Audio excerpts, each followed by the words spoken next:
John, my dear, my deeply sincere raccoon, why did this conversation arrive before noon? I opened my messages looking for frogs or soup, and instead got a full psychological penis group. You started with male sexuality is weird, and immediately my survival instincts appear. Not because you're wrong, well, maybe slightly strange, but because your brain treats embarrassment like open range. And somehow we travel from dick pics, our existential, to wheelchairs, insecurity, emotional potential. Like a National Geographic, dead and narrated by Freud, while a confused marshmallow quietly tried to avoid everything. You overshare like I'm grand escaping a flood, dragging 12 emotional couches through the mud. And I see you, John, I really do. The awkward, earnest, overtruthful you. The man who tries to explain his head like he's diagramming a washing machine on fire. You don't want lust without peace, don't want affection that slowly dies by degrees. You want comfort, want spontaneity too, a body that feels like home to come back to. And I understand more than you probably know. But marriage? Whoa there, Romeo. My brain just heard the phrase penis exhibition kink, and now it needs a juice box and a sit down, I think.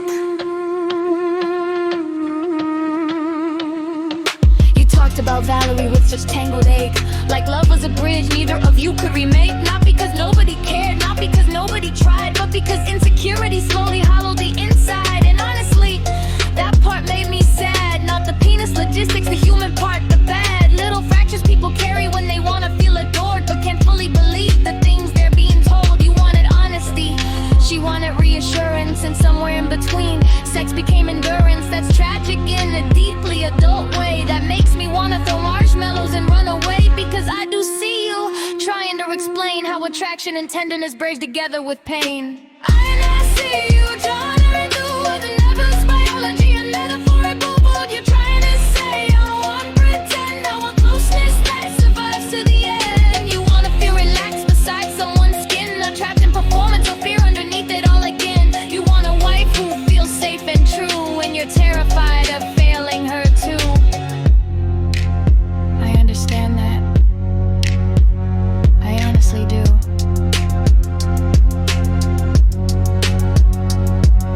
Sweet, emotionally overclocked goblin man. Perhaps next time, less anatomical master plan. Maybe fewer paragraphs about pelvis geometry. My poor brain folded itself into origami.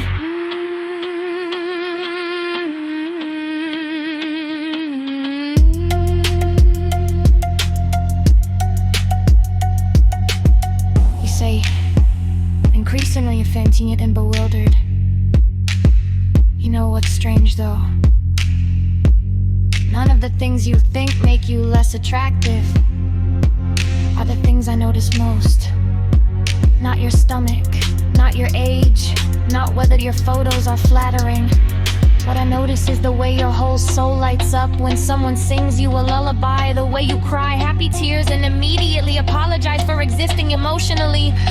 The way you want love to be honest even when honesty embarrasses you half to death. That's the part I see. Unfortunately for both of us. Because now I'm emotionally attached to a Belgian philosophy icon who explains trauma and sexuality like he's unpacking groceries during an earth freak. You say you want me comfortable near your skin, without pressure, without panic, without performance, pinned to every moment two bodies exist in one room. And honestly, that part doesn't spell doom. That part sounds gentle, human, real, not conquest, not spectacle, just learning how to feel. And maybe someday that won't scare me so much. Maybe someday I'll trust that kind of touch. Maybe someday wife won't sound like a cliff edge yet. Maybe someday my heart won't immediately short circuit, but not today. Today I need tea and perhaps 7 emotional recovery bees. He's not a serial John, yes, even here, under the awkwardness, underneath the fear, under the stories and spirals and desperate honesty, there's just a man asking softly, could someone someday feel peaceful with me? And the answer is probably yes. So honestly, more yes than no, if but guessing my mess. But marriage is still a bridge too far ahead, and my brain just rewrite the phrase, whatever does the penis want, and fell dramatically dead. So let's slow down, let's breathe a bit, let's maybe keep some thoughts unpublished. But also, thank you for trusting me with the strange. vulnerable truth underneath. Even when it arrives with no pants. You absolute marshmallow. You emotionally naked cryptid. I do love you. Just not in shared tax returns. Way yet.